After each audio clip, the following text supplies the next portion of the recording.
다니엘서 7장 1절에서 14절 말씀입니다. 1절에 왜 벨사살 통치 첫 해에 환상을 보여주셨을까요? 바벨론이 멸망하면 그 다음에는 어떤 일이 일어날지 유다 출신 포로들에게 소망과 불안이 뒤섞인 시간이었을 것입니다. 다른 제국들이 나타날 것이고 바벨론보다 훨씬 더 크고 더 억압적일 것입니다. 그들은 하나님이 약속하신 대로 고향으로 돌아갈 수 있을까요? 만약 그렇게 되면 그 다음에는 어떻게 될까요? 고향으로 돌아간다고 해도 그들의 현실은 녹록지 않을 것이라는 불안이 있었을 것입니다.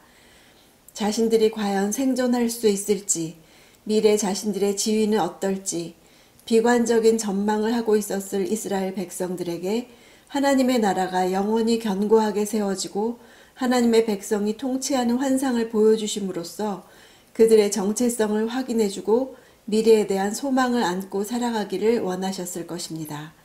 5절, 몸을 들고 뒷발로 서 있다는 것을 원문대로는 그것이 한 측면으로 세워졌다는 의미입니다. 좌우 한쪽으로 약간 기울어져 있는 자세를 의미하고 있는데요. 그것은 한쪽 다리가 다른 쪽 다리보다 더 길다는 것을 의미합니다. 메데파사 제국에서의 힘의 균형이 깨어져서 그 힘이 바사 쪽으로 기울어져 있음을 상징하지요. 그 이빨 사이에 갈빗뼈 3대가 물려진 것은 고기 덩어리들을 삼키듯이 맹목적인 세계 정복을 일삼으므로 동물적인 야수성을 만족시키는 나라라는 뜻입니다. 그 짐승에게 일어나서 많은 고기를 먹으라는 명령은 악한 제국들 배후에서 악을 자행하도록 부추기는 사탄이 활동하고 있음을 보여주지요. 6절, 표범의 가장 큰 특징은 먹잇감을 잡을 때의 놀라운 속도에 있습니다. 이런 표범의 속성은 헬라 제국의 영토 확장 속도를 연상케 합니다.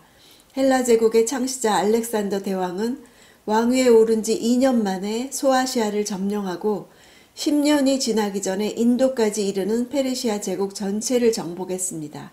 등의 날개는 속도를 빠르게 해줄 뿐 아니라 활동 무대의 제한을 없애준다는 사실을 나타내지요. 7절, 이 귀괴한 짐승이 쇠로 된 이빨을 가지고 있다는 사실은 느부갓네살의 신상 꿈에서 로마 제국을 상징하는 다리가 쇠로 되어 있다는 것과 같습니다. 이 짐승의 크기와 힘과 두려움을 자아내는 모습이 어떤 동물로도 비유해서 설명할 수 없었습니다. 로마 제국이 피지배 민족들에게 얼마나 두려운 존재로 비춰지는지, 군사력과 정치력이 얼마나 막강한지를 암시하죠. 몸에 비해서 어마어마하게 큰 쇠의 이빨은 모든 것을 먹고 파괴해버리는 무기입니다. 먹다 남은 것을 발로 밟았다는 것은 피지배 백성들을 심하게 학대함을 나타냅니다. 넷째 짐승의 나라를 시작으로 인간의 왕국들은 신들을 두려워하던 경건한 고대 문명과 달리 지극히 인간 중심의 문명을 신봉하는 나라로 변질되어 갑니다. 다른 어떤 나라보다 로마는 기독교에 대해 극심한 박해를 가했지요. 네로 황제부터 시작해서 10명의 황제가 박해에 앞장섰습니다. 아직 역사의 종말을 맞이하지 않은 현 시점에서 열불이 정확하게 무엇을 가리키는지는 말할 수 없지요. 8절, 사람의 눈 같은 눈들은 적그리스도의 비상한 지적 능력을 상징합니다. 눈이 바로 독재자 적그리스도의 효율적인 세계 통치를 위한 수단을 암시하지요. 적그리스도는 인간 세상의 그 어떤 통치자보다도 날카로운 통찰력을 가지고 인간들을 장악할 것입니다. 적그리스도는 자기 스스로를 높여 자신을 모든 신보다 크다고 말하며 하나님을 대적하는 모독적인 말과 사람들의 마음을 혼란시키는 말을 할 것입니다. 하나님의 통치에 대한 반역을 집대성한 인물을 말하는 것이죠. 9절, 두 장면이 동시에 진행되고 있습니다. 마지막 뿔의 만행이 계속되는 짐승들의 세계 위에 눈을 들어보니 하늘 위 법정 장면이 있습니다. 4마리의 짐승들이 온 세상을 점령하고 통치하는 것처럼 보였지만 결국 이 세상은 하늘에 그 보좌를 두고 앉아 계신 하나님에 의해 심판됩니다. 옛날부터 항상 살아계신 분이시란 뜻은 지금까지 모든 일을 다 보고 계시고 모든 것을 넘어서 계시는 분이시라는 뜻이죠. 이 장면은 다니엘에게 참으로 위로가 되었을 것입니다. 우리도 이곳저곳에서 들려오는 악이 승리하는 소식에 두려워하지만 다니엘처럼 눈을 들어 모든 것을 보시고 아시고 심판하실 진정한 왕을 바라보아야 하겠습니다. 10절 책을 펴서 땅 위에서 일어난 모든 일의 완전한 기록을 보고 하나님의 기준에 따라 옳고 그름을 심판하는 법정 장면이죠. 세상의 운명은 짐승의 오만한 주장과 힘에 의해서 결정되는 것이 아니라 하나님의 뜻과 목적에 의해서 결정될 것입니다.